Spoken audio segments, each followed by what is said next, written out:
오늘은 부활하신 주님이 제자들에게 주신 몇 마디 말씀을 묵상하는 가운데 주님의 음성을 같이 듣기를 원합니다. 웨스트코트라고 하는 분은 이 부활하신 주님과 제자들의 만남과 대화는 기독교 역사에 있어서 기념할 만한 가장 중요한 크리스찬 생활의 탄생이요 시작이라고 설명을 했습니다. 그럼 부활하신 주님께서 제자들에게 주신 말씀의 내용이 무엇입니까? 첫째로 오늘 본문 말씀에 보면은 너희에게 평안이 있을지어다 하는 축복의 말씀이었습니다. 이것은 단순히 예수님께서 제자들에게 주신 형식적이고 공식적인 인사만은 아니었습니다.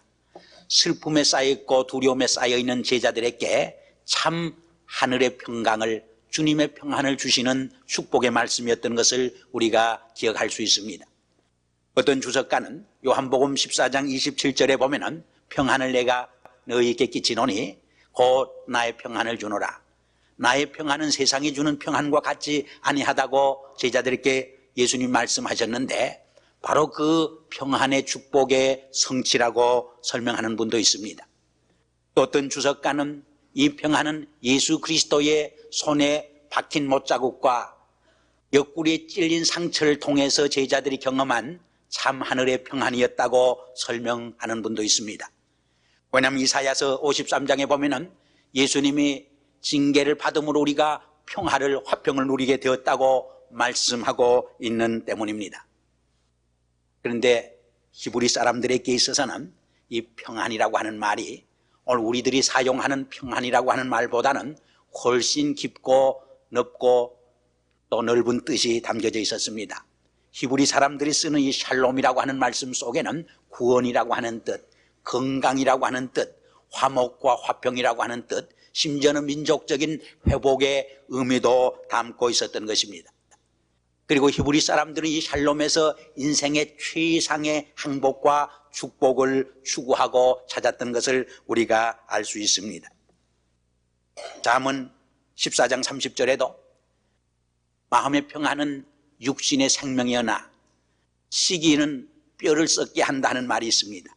우리의 마음의 평안은 최상의 축복입니다. 최대의 축복입니다. 그러나 시기하고 질투하고 불화함은 우리의 뼈를 녹이는 화가 되고 상처가 되는 것을 우리에게 말씀해 주고 있습니다. 유명한 시성 단테가 감옥에 갇힌 일이 있습니다. 감옥에 갇혀서 많은 어려움을 당했는데 어느 날 하나님께서 그에게 나타나셔서 내 정말 소원이, 깊은 소원이 뭐냐고 묻습니다. 그가 여러 가지로 자기 자신을 향해서 질문을 던져봅니다. 내가 이 감옥 속에서 정말 소원하는 것이 무엇일까? 좋은 침대일까? 좋은 옷일까? 좋은 음식일까? 혹은 좋은 집일까? 그는 곰곰이 생각했을 적에 참마음의 평안이라고 하는 것을 깨닫게 됩니다. 그래서 하나님을 향하여서 마음의 평화라고 대답을 합니다. 하나님께서 두 번째로 다시 나타나서 단테에게 묻습니다. 단테는 다시 한번 반복해서 자기 자신을 향해서 점검을 합니다. 그리고 그가 발견하고 깨달은 것은 역시 마음의 평화라고 하는 것을 알게 됩니다. 하나님께서 세 번째 다시 나타나서 단테에게 묻습니다. 내 정말 깊은 마음의 간구와 소원이 뭐냐고. 단테는 다시 자기 자신을 향해서 내가 정말 마음 깊숙이로부터 소원하는 것이 무엇일까를 반문합니다. 그때 그의 깊은 마음의 소리를 듣습니다. 그것은 참 마음의 평안이라고 대답을 합니다. 이만큼 우리의 삶에 있어서 참 평안은 최상의 축복이요 최고의 기쁨이 되는 것을 우리는 압니다. 많은 사람들이 이 마음의 평화를, 마음의 참 행복을 찾기 위해서 돈을 벌려고 합니다. 권력을 얻으려고 합니다. 명예를 얻으려고 합니다. 지식을 추구하기도 합니다. 그러나 그런 것들이 정말 우리에게 참 행복과 평안을 갖다 주느냐? 오히려 더 많은 경우에 우리에게 불행과 오히려 화와 저주의 근원이 되는 것을 우리가 종종 보게 됩니다. 신문에도 보면은 돈 때문에 남의 생명을 죽이고 오히려 돈 때문에 자기 생명을 잃는 경우가 얼마나 많이 있습니까? 많은 불행이 오히려 이 물질에서 돈에서 기인하고 있음을 우리는 보게 되는 것입니다. 며칠 전 신문을 보니까 캐나다 밴쿠버에 사는 스티븐 샌더스라고 하는 분이 자기의 전 재산을 자선단체에 도네이션을 했습니다. 이분은 파키스탄 출신인데 인도로 피난 가서 피난 생활하다가 60년대 초에 카나다로 이민을 가서 이 부동산 투자를 했습니다. 그래서 많은 돈을 벌었는데 그가 가진 아파트만 해도 23동입니다.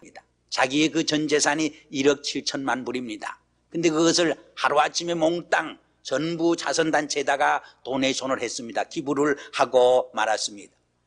그 이유를 그는 그렇게 설명을 했습니다. 마음의 평안을 되찾기 위해서, 나의 가정과 내 영혼을 보호하기 위해서 이 모든 물질을 포기한다고 말을 했습니다.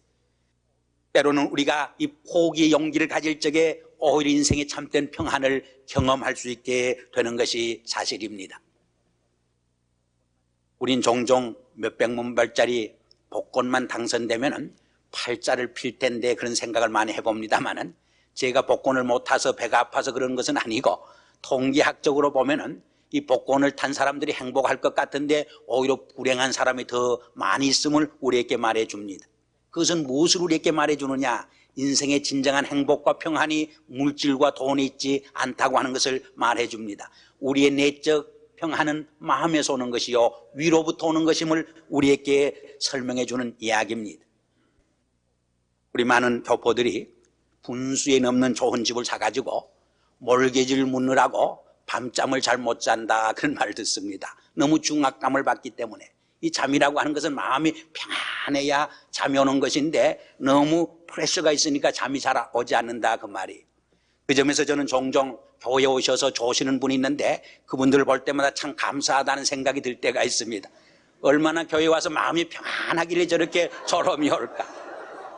성경에도 하나님이 사랑하는 자에게 잠을 주신다고 그러지 않았습니까? 권력도 마찬가지입니다. 권력을 얻으면 인생이 행복하고 평안해질 것 같지만은 오히려 정반대입니다. 이 권력의 사회처럼, 권력의 세계처럼 잔인한 사회가 없습니다. 어제의 친구가 오늘의 원수로 변합니다. 정치적 이권을 위해서는 무자비하게 생명을 죽이고 빼앗습니다. 이 중공이나 소련권을 가만히 조사해 보면은 자기의 정치 생명을 위해서 원수들을, 대적들을 무참하게 수천 명, 수만 명을 학살한 것을 봅니다. 그 무자비하게 죽은 피들이 아우성을 치고 소리치는데 평안히 잠을 잘 수 있겠습니까? 절대로 평안히 잠을 잘 수 없는 것입니다. 정치인들이 얼마나 불안과 공포 속에서 자기들의 정치 생명을 이어가는지 알 수 없는 것입니다. 우리의 지식도 마찬가지입니다. 우리가 지식을 많이 쌓으면 좋을 것 같지만 오히려 근심과 염려와 걱정이 더 크다고 성경은 말을 합니다. 지식을 많이 쌓으면 오히려 나약해집니다. 용기를 상실하게 됩니다. 이 물약컵을 먹으면서도 마시면서도 대장균이 우글우글 할 텐데, 호흡을 하면서도 공기 속에 많은 오염이 있어서 병에 걸리지 않을까 얼마나 불안과 걱정이 많은지 모릅니다. 한 며느리가 시아버지 밥상을 가지고 가다가 반찬 하나를 땅에 떨어뜨렸다고 합니다. 그래서 얼른 주워가지고 넣어가지고 갔는데 시아버지가 그것을 보고 알았습니다. 며느리에게 묻는 말이, 며느리야, 애야, 어떤 음식이 깨끗한 음식이냐 했더니 며느리가 대답하기를, 안 본 음식이 깨끗한 음식입니다. 여러분, 부인이 밥하는 거 다 보고 식당에 쿡이 밥하는 거 다 보면은 밥맛이 별로 안 납니다. 그저 모르는 것이 더 약입니다. 모르는 것이 오히려 축복이 될 때가 많이 있는 것입니다. 그러므로 성경은 우리에게 말합니다. 인생의 진정한 행복과 평안은 하나님께로부터 온다고, 예수 그리스도께로부터 온다고, 예수 그리스도가 우리의 참된 행복과 평안의 근원이요 원천이라고 하는 것을 우리에게 말씀을 해주고 있습니다. 사람을 거꾸로 매달아 놓고 평안하냐 행복하냐 물으면은 결코 행복하다고 대답을 하지 않는 것입니다. 그에게 참으로 필요한 것은 좋은 옷이 아닙니다. 좋은 음식이 아닙니다. 좋은 자동차가 아닙니다. 좋은 집이 아닙니다. 바로 세워주는 일입니다. 하나님과의 올바른 관계성 속에서만 우리 인간은 참다운 행복과 평안을 누리기 시작을 하게 되는 것입니다. 그래서 히브리의 샬롬은 하나님과의 올바른 관계성 속에서 주어지는 행복과 평안과 자유를 의미하는 말인 것입니다. 부모와의 관계가 부서진 자녀에게 진정한 평안이 없습니다. 마음의 갈등이 있는 법입니다. 선생님과 관계가 부서진, 삐뚤어진, 파괴된 학생에게 진정한 평안이 있을 수 없습니다. 한 시간 한 시간 공부하는 것이 얼마나 고역이 되고 불행이 되는지 알 수 없습니다. 하물며 인생의 생사화복을 주장하시고 역사의 알파와 오메가가 되시는 창조주 하나님과의 관계가 부서진 우리 인간에게 참된 평안과 행복이 깃들일 수 없는 것입니다. 그러므로 성서는 우리에게 분명히 말씀을 합니다. 인생의 진정한 평안은 하나님께로부터 오는 것이라고. 내가 너에게 평안을 주노니 내가 주는 평안은 세상에 주는 평안과 같지 아니한 참된 평안이라고 우리에게 선언해 주고 있습니다. 부활하신 주님은 이 참된 평안, 진정한 샬롬을 제자들에게 축복해 주신 것입니다. 부활한 주님은 이 시간 바로 우리 한 분 한 분을 향해서 이 진정한 샬롬, 하늘로서 오는 주님께로부터 오는 이 평안을 우리에게 선사해 주고 선물로 허락해 주시는 것입니다. 두 번째로 예수님께서 부활하시어서 제자들에게 주신 말씀은 아버지께서 나를 보내신 것처럼 나도 너희를 세상에 보내노라 하는 말씀이었습니다. 이 보낸다고 하는 말이 곧 사도라고 하는 뜻인데 제자들을 사도라고 부르게 된 어원이 여기에서 기인을 합니다. 예수님이 세상에 하나님께서 보내심을 하셔서 오신 것처럼, 그래서 하나님의 사랑과 용서를 증거한 것처럼, 하나님 나라를 전파했던 것처럼 구원의 기쁨과 감격을 체험한 제자들이, 또 부활의 환희와 기쁨을 친히 체험한 제자들이 이 세상에 나가서 이 기쁨과 평안과 감격을 증거하고 전파하라고 하는 말입니다. 우리 기독교는 나 혼자만 축복을 받고 나 혼자만 평안한 삶을 누리도록 주어진 이기적인 종교가 아닙니다. 내가 받은 구원의 기쁨과 감격을, 내가 받은 놀라운 평안의 축복을 이웃에게 사회 속에 눈물과 가난과 어려움 속에 사는 많은 사회 사람들에게 함께 나눠주는 삶이 바로 크리스찬의 진정한 삶이라고 하는 것을 우리에게 말해주는 것입니다. 우리는 바로 이 십자가의 도와 부활의 메시지를, 생명의 메시지를 이웃에게 전파도록 보내진 사역자요, 하나님의 종들이요, 선교사라고 하는 것을 우리는 기억을 해야 하는 것입니다. 현대인의 가장 큰 비극이 무엇이냐? 첫째로 삶의 진정한 의미와 목적을 상실하는 데 있습니다. 왜 내가 살아야 하느냐? 삶의 의미를 상실하고 많은 분들이 삶의 공허감과 허탈감 속에 삽니다. 두 번째는 내가 위해서 살고 내가 위해서 죽을 수 있는, 내가 위해서 일할 수 있는 진정한 삶의 대상을 상실했다고 하는 데 있습니다. 코넬 대학교의 클러먼 교수의 연구 발표에 의하면 오늘 서구 사회의 많은 젊은이들이 심각한 우울증에 빠져 있다는 것입니다. 어떤 한 통계에 의하면 3분의 1 이상이 정신질환의 경험이 있다고 하는 것입니다. 그런데 이렇게 심한 정신질환과 심각한 우울증이 어디에서 기인하는 것이냐? 지난 세대인 전쟁 세대보다 경제적으로 어렵고 더 고생스러워서 그런 문제가 생기느냐? 오히려 정반대 현상이라고 말을 합니다. 오히려 물질적으로는 풍요하지만은 진정한 삶의 의미를 찾지 못한 데서 자기의 시간과 정력과 생명을 바쳐서 헌신하고 충성할 수 있는 삶의 대상과 미션을 발견하지 못한 데서 심각한 우울증에 빠져 있고 자살을 하게 된다고 그는 증거하고 있습니다. 그런데 우리 크리스찬들은 이 구원의 기쁨과 감격을, 이 기쁜 부활의 메시지를, 생명의 말씀을 증가하도록 보내진 선교사들입니다. 사역자들입니다. 넓은 의미에서 예수님의 사도요 제자들인 것입니다. 그 자체가 얼마나 큰 축복인지 알 수 없습니다. 그 자체가 얼마나 행복이요, 얼마나 감사한 일인지 알 수 없습니다. 여기에 우리 크리스찬들의 긍지가 있습니다. 여기 바로 크리스찬들의 자부가 있습니다. 물론 그렇다고 모두 풀타임 사역자가 되고 교역자가 되고 선교사가 되라고 하는 말은 아닙니다.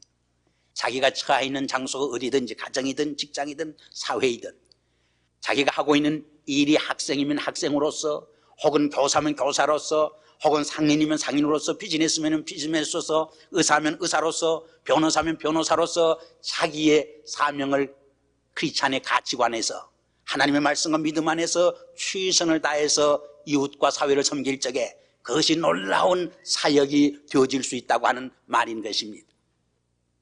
저는 며칠 전 한국의 그 인랜드 회사 사장인 박성수 씨의 이야기를 들으면서 많은 도전과 감동을 받았습니다. 이분은 원래 비즈니스맨이 아닙니다. 서울 공대를 졸업을 하고 취직을 했댔는데 이 고아들과 또 신체 불구자들에게 좀 도움을 줄 수 있는 길이 없을까, 그런 생각에서 이 비즈니스를 시작했는데 10년 동안에 얼마나 이 비즈니스가 크고 성장하고 잘 됐는지, 지난해에는 한국에서 이 의류계 옷을 만들어 파는 그 회사로서는 최고의 매상고를 올렸다고 하는 것입니다. 2,400억인가 굉장한 매상고를 올렸다고 하는 것입니다. 그런데 이분의 기업 정신과 기업 철학이 무엇이냐? 이 기업을 통해서 하나님의 영광과 하나님의 뜻을 실현한다는 데 있습니다. 이 기업을 통해서 우리 한국 사람들에게 가장 적정 가격에 옷을 입혀드릴 수 있는 데 있다고 하는 것입니다. 그래서 이분 사업 때문에 한국 사회에서 최근에 여자들의 옷값이 반으로 떨어졌다고 하는 것입니다. 이윤을 오히려 회사원과 모든 사회에 리턴하겠다고 하는 그런 신령과 철학으로 하고 있다는 것입니다. 세 번째로, 이 기업을 통해서 하나님을 섬기고 주님을 섬기고 사회를 섬기고 많은 가난하고 서민들을 섬기겠다고 하는, 인류를 섬기겠다고 하는 봉사정신으로 이 기업을 성장시켜 오고 있다고 하는 것입니다. 그래서 그렇게 큰 재벌이지만은 집도 하나 없이 회사원들과 함께 먹고 자면서 생활을 한다고 하는 것입니다. 저는 그분의 이야기를 들으면서 많은 도전과 부끄러움을 느껴봤습니다. 수백 명을 데리고 목회하는 우리 교역자들 이상으로 그러한 크리스찬 정신을 가지고 기업 정신을 가지고 일을 할 적에 그 자체가 얼마나 위대한 훌륭한 크리스찬 미니스트리가 그리스도인의 사역이 되는지 알 수 없는 것입니다. 그러한 기업 정신과 기업의 삶을 통해서 하나님 나라가 전파되고 하나님 나라가 이 땅 위에 확장되어 갈 수 있는 것입니다. 창세기 2장 7절에 보면은 하나님께서 아담 이브를 창조하실 때 그의 코에다가 생기를 불어넣었습니다. 그때 인간이 되었습니다. 에스겔 37장에 보면은 에스겔 골짜기에 마른 해골떼들에게 생명을 불어넣을 적에 그들이 살아났습니다. 창세기 2장 7절에 있는 말씀이 인간 창조의 사건이라고 하면은 에스겔 37장에 기록된 말씀은 이스라엘 민족의 회복의 사건을 의미합니다. 그리고 오늘 본문 말씀은 그리스도 안에서 주어지는 새 생명의 역사를 우리에게 말씀해 주는 것입니다. 예수 그리스도의 역사적 부활의 사건이 믿음 안에서 나의 신앙의 사건이 되어지고 그 사건 속에서 내가 새 생명을 부여받고 참 샬롬을 간직하기 위해서는 성령의 역사가 필요한 것입니다. 성령의 역사와 사역을 통해서 예수 그리스도의 부활의 사건이 오늘의 나의 사건으로, 새 생명의 사건으로 체험되어질 수 있는 때문입니다. 그리고 한 걸음 더 나가서 이 구원의 메시지를, 이 새 생명의 감격을, 이 새 생명의 평안을 증가하기 위해서는 내 힘만으로는 부족합니다. 성령이 도와주셔야 합니다. 성령이 역사해 주셔야 하는 것입니다. 우리가 목회를 하면은 내 힘으로 하는 것 같지만은 하나님의 주시는 성령의 힘으로 합니다. 내 힘으로 하려고 할 적에 곧 쓰러집니다. 오히려 자기 중심의 이기주의에 빠져서 잘못된 길로 전락합니다. 내가 다른 사람을 사랑하려고 할 적에 내 힘으로 하려면 오히려 미움으로 끝장납니다. 다른 사람을 용서하려고 할 적에 오히려 용서보다는 원수로 끝장을 냅니다. 그러나 성령이 나와 함께 할 적에 미워하는 원수까지도 용서할 수 있는 용서의 기도를 드릴 수 있게 됩니다.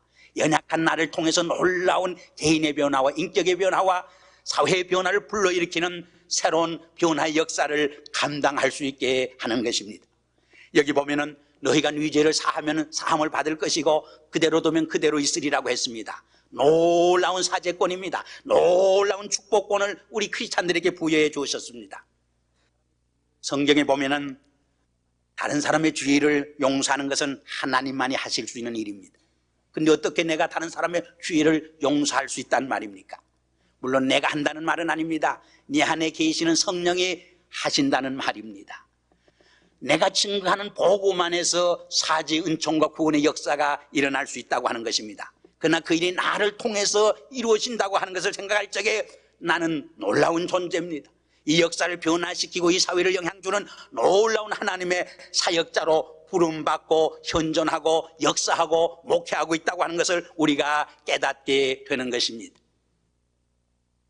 그런데 종종 우리가 잘되고 성공하고 흥왕할 때는 성령이 나와 함께 역사하지만은 내가 고난 속에 빠져 있고 실패 자리에 떨어져 있고 질병 속에 있을 때는 그 성령이 나를 떠났다고 생각하기 쉽습니다. 그러나 그것은 잘못된 생각입니다. 고난의 현장에서도 주님은 나와 함께 하십니다. 고난의 현장에서도 성령은 나와 함께 역사하심을 믿고 또 기다려야 합니다. 일본의 유명한 크리스찬 작가 엔도 슈샤코가 있습니다.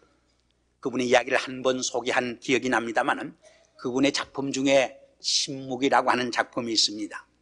그 내용을 간단히 소개하면 일본에 처음 캐톨릭이 소개되었을 적에 당국으로부터 많은 핍박을 받아서 많은 순교자를 내게 되었습니다. 두 사람의 크리스찬이 당국에 붙들려서 처형을 당하게 됩니다. 근데 외국의 신부 하나는 외국인이라고 하는 이유 때문에 사형을 당하지 않고 멀리서 그 죽어가는 두 사람의 죽음을 지켜봅니다. 그리고 하나님을 향하여서 눈물로서 외칩니다. 만일 하나님이 살아계신다고 하면 저 억울한 죽음에 대해서 왜 침묵만 하고 계십니까? 왜 아무런 말씀이 없습니까? 말씀하소서. 막 몸부림치면서 가슴을 치면서 하나님을 향하여 눈물을 흘리며 이 억울한 죽음에 대해서 하나님이 말씀해달라고 외칩니다. 그때 하나님은 그 신부에게 조용히 음성을 들려줍니다. 내가 그들의 고난의 현장에 동참하고 있노라. 그들의 억울한 죽음에 내가 함께 고통을 당하며 함께 참여하고 있노라고. 그 억울한 죽음에 나도 함께 십자가를 지고 죽어가노라고. 거기에서 이 신부는 놀라운 새 용기와 힘을 얻게 됩니다. 사랑하는 여러분, 실패 중에 있는 분이 있습니까? 질병 중에 고통당하는 분이 있습니까? 말할 수 없는 낙심과 절망 중에 계시는 분이 있습니까? 바로 그 고통과 질고와 죽음 너머에서 부활한 주님이 우리를 지켜보고 계심을 기억하시길 바랍니다. 아니 바로 그 아픔의 현장에 주님이 성령으로 찾아와 역사하고 계심을 바라볼 수 있기를 바랍니다. 이 믿음을 가지고 부활하신 주님을 바라보는 크리스찬들에게는 진정한 의미에서, 궁극적인 의미에서 낙심과 실패가 있을 수 없는 것입니다. 궁극적으로 승리만 있을 수 있는 것입니다. 그 실패와 아픔과 질병도 변하야 승리의 감격으로 변화되는 놀라운 기적의 삶을 체험하며 승리하게 되는 것입니다. 이러한 은혜와 축복이 이 아침에 여러분과 함께 하시기를 주의 이름으로 기원합니다.